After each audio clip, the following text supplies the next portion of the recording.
Did Joe Rogan just make an endorsement in the 2024 election? That is how some people interpreted the following remarks. Let's watch. That's politics. They do it on the left. They do it on the right. They gaslight you. They manipulate you. They promote narratives. And the only one who's not doing that is Robert F. Kennedy Jr. You a fan? Yeah, I am a fan. Yeah, he's the only one that makes sense to me. He's the only one that he doesn't attack people. He attacks actions and ideas, but he's much more reasonable and intelligent. I mean, the guy was an environmental attorney and cleaned up the East River. I mean, he's a legitimate guy. You know, before anybody started calling him an anti-vaxxer, which I thought he was too. I thought he was this nut, this like conspiracy theorist nut, until I read his book. I read The Real Anthony Fauci, and I'm like, what is it? How much of this is real? RFK Jr. then tweeted out that clip, captioning it in part, quote, "From one legitimate guy to another, thank you, Joe Rogan, for always putting substance first. Let's do this." The next day, Joe Rogan tried to clarify his comments in that clip on X, writing, quote, "For the record, this isn't an endorsement. This is me just saying that I like RFK Jr. as a person, and I really appreciate the way he discussed things with civility and intelligence. I think we could use more of that in this world. I also think Trump raising his fist and saying fight after getting shot is one of the most American effing things of all time. I'm not the guy to get political information from." That tweet wasn't enough, however, to appease Trump, though. Just 2 hours later, Trump posted on Truth Social, quote, "It'll be interesting to see how loudly Joe Rogan gets booed the next time he enters the UFC ring. MAGA 2024. So Trump... The girls are fighting.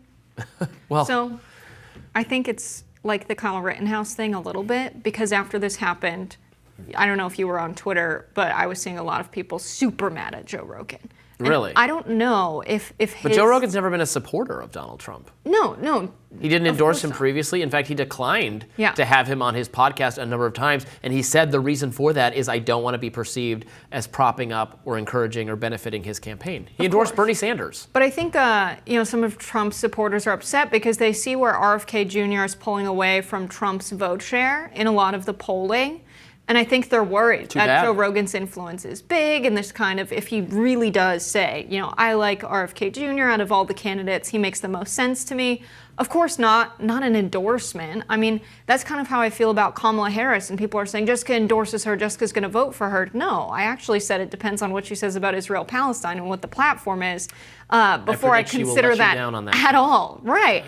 And so, yeah, he was definitely a little bit misunderstood there. I don't think this was like he endorsed him and then backpedaled. I think we did see, however, MAGA's response be very similar to Kyle Rittenhouse saying, Trump isn't strong enough on the Second Amendment. I can't support him.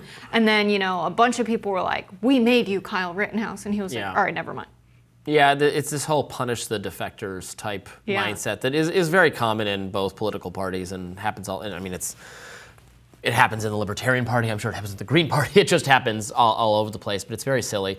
Joe Rogan is an independent podcaster and commentator. He's not a conservative. He's not a right wing. There are issue areas where what he thinks seems to overlap more with now what Republicans or conservatives think in terms of free speech and COVID especially. That's what he said he liked about RFK Jr. If Trump is losing votes to RFK Jr. because of his own COVID approach, sorry, man, maybe next time don't outsource the entire response to Dr. Fauci, an unelected bureaucrat who many have credibly suggested might have had something to do with the creation of the pandemic in the first place.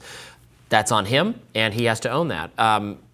RFK Jr. is winning votes from some people on the right. He's winning votes from some people who describe themselves as Democrats. He's winning votes from some people who describe themselves as independent voters or third-party voters, people who would stay at home if he was not on the ballot, as they're trying to make him, by the way. Democrats, Biden, they're trying to fight to keep him off the ballot whenever they can. In New York, we covered that last week. They're trying to get all of his signatures to be on the ballot declared illegitimate because of a completely stupid and trivial matter of the wrong address being listed. It does not matter at all. It's stupid if that ends up having him not on the ballot in New York for that reason. But this shows that both Democrat Biden people and Trump Republican people are afraid of RFK Jr. They feel they deserve, they're entitled, they own those voters. And how dare someone come along and try to argue that you don't have to vote for the Republican or the Democrat. You could vote third party, you could vote independent, you could do something else. And they hate that argument. It's the one thing the two-party system agrees on most strongly, is that the two-party system owns your vote, is entitled to your vote, and the entire system should be set up so that you feel obligated to give your vote to one of the two major parties. So it's swimming upstream. It's fighting uphill. It's a difficult battle, and I think it's good that Joe Rogan provides a platform to alternative voices who are disrespected by, again, not just Democrats, but by Republicans as well. This is a great example of that. Right. RFK Jr. is on the ballot in Texas now, and Texas is a winner-take-all state. Also, I believe Joe Rogan's based in Austin. Yes, he is. And that could make a difference. You know, him saying, let's look into RFK Jr. I don't know if his base and not endorsing him, just saying, Texas. No, as he said, just saying, I like him, I like that read he... his book, his book. Joe Rogan, while he has some views that are definitely right-wing, he's also the same guy who endorsed Bernie Sanders. Right. You have a lot of people that have more ideological homogeneity than Joe Rogan, but that's also like everyday Americans have views that, that's a far-right view, but then they agree with Bernie Sanders, taxing the rich, corporations have too much power. People are all over the map politically. The idea that people are represented by the parties when actually the working class has a political mindset that's more similar to Joe Rogan's and is more all over the place. And he admits, I'm not a political guy. That's why I'm not making endorsements. It's just I've talked to RFK Jr. and this is what I think. But people want leadership. They're not getting that in the media. And I think that's why when people are shown like TV hosts of TV news and they see Jon Stewart thrown into the mix, as he would put it, he wins in those polls, not because people really like him and trust him that much more, but because it's just them saying, I don't like the mainstream media, I don't trust them. And so I trust this guy who maybe isn't the most thorough investigative reporter. He's not on the beat himself. He's more of a comedian than anything, but they trust him giving the news more than anchors. Like Joe Rogan, I also value this about RFK Jr., and there's plenty I disagree with Kennedy on.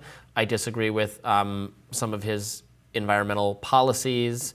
He used to be very, he might have changed his mind about this, he used to be a very strong supporter of gun control, strong supporter of affirmative action, other policies I don't agree with.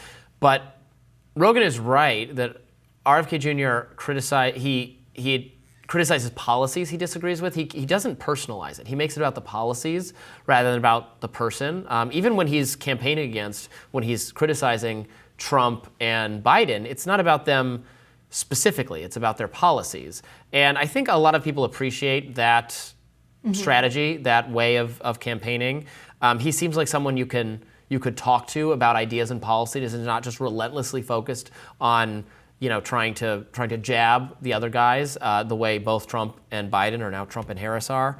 And that's something people appreciate about him, even if you don't agree with him on everything. I certainly don't agree with him on everything, but I see why he is registering with a lot of disaffected Americans who don't like the choice that is being forced upon us between what was Trump and Biden is now apparently Trump-Harris. My favorite phone call, the phone call that leaked between Donald Trump and RFK Jr., where he's seemingly asking for RFK Jr. to drop out in an endorsement, some kind of horse trading going on, like, oh, well, if you end your campaign, we'll give you a position in the administration. It's going to be so big for you, Bobby. We covered that when it came out. But Joe Rogan just saying, out of all the candidates, he seems the most reasonable. Now Trump is saying, you're going to get booed so much, everybody's going to hate you now. Just because he says he thinks RFK Jr. is the most reasonable, this is someone Donald Trump entertained potentially putting in his administration, who he has a personal relationship with and makes phone calls to. I think that tells us a lot about Donald Trump, that he was considering this because he is threatened by the vote share RFK Jr. is seemingly getting in the polls. Yeah. That does it for us today on Rising. Thank you so much for tuning in. We really appreciate it, but we're just getting the week started, and we will be back tomorrow with lots more to cover. Thanks so much for tuning in. Please like, share, and subscribe. And we'll see you back here tomorrow. Yeah, and you can listen while on the go because we're available wherever you get your podcasts. Yeah, we don't have our usual script that we read up right now, so we're just kind of doing it from memory. But you guys get the deal. You know what you're doing. All right, talk to you tomorrow. Bye, y'all.